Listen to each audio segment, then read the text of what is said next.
গ্রহণ করে পরবর্তীতে সেখানে পাকিস্তানের জঙ্গিদের জঙ্গি ঘাঁটিতে হামলা করে সেখানে জঙ্গি ঘাঁটিগুলো গুড়িয়ে দেওয়া হয়।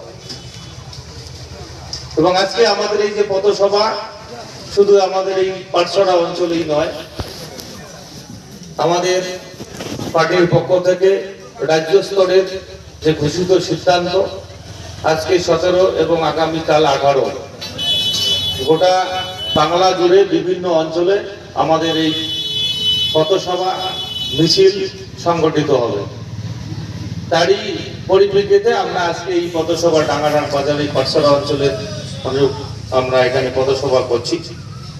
এই পথসভায় উপস্থিত আপনারা জানেন, সকলের পরিচিত আমাদের দ্বিজেন্দ্রনাথ বসুনিয়া, আমাদের প্রাক্তন প্রধান, বর্তমান আমাদের পাটসরা অঞ্চল তৃণমূল কংগ্রেস কমিটির সভাপতি, এবং আছেন আমাদের মোতালেব মাস্টার, আমাদের অঞ্চল নেতৃত্ব এবং পঞ্চায়েত প্রতিনিধিরা সকলেই আছেন।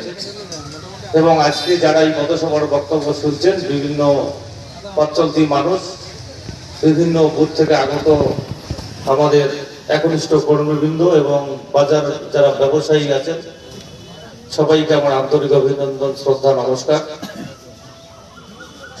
আজকে এখানে কোনো রাজনৈতিক ভাবে কোনো আমাদের আলোচনা নয়, সেটা আপনারা পূর্ববর্তী বক্তাদের কাছ থেকে শুনলেন। আমরা যে মিছিলটা পরিক্রমা করলাম তার সাথে আমাদের দেশের আমাদের যারা মহান পুরুষ আছেন তাদের ছবি সামনে রেখে আমরা সেই স্লোগানের মধ্য দিয়ে বিভিন্ন ভাবে আমরা সেই পথ পরিক্রমা করলাম।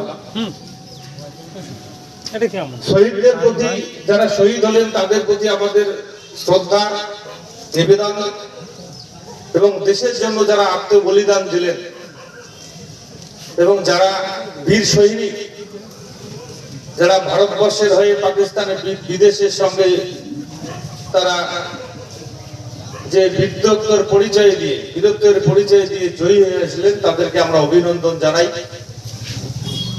এবং আমাদের এলাকায় যদিও আমাদের সেই কোন শহীদ পরিবারের কোন সৈনিকের পরিবারে আমাদের এখানে পাটসরা অঞ্চলে নেই, বিভিন্ন জায়গায় বিভিন্ন আমাদের অঞ্চলে, আমাদের জেলার মধ্যে, রাজ্যের মধ্যে অনেকেই আছেন।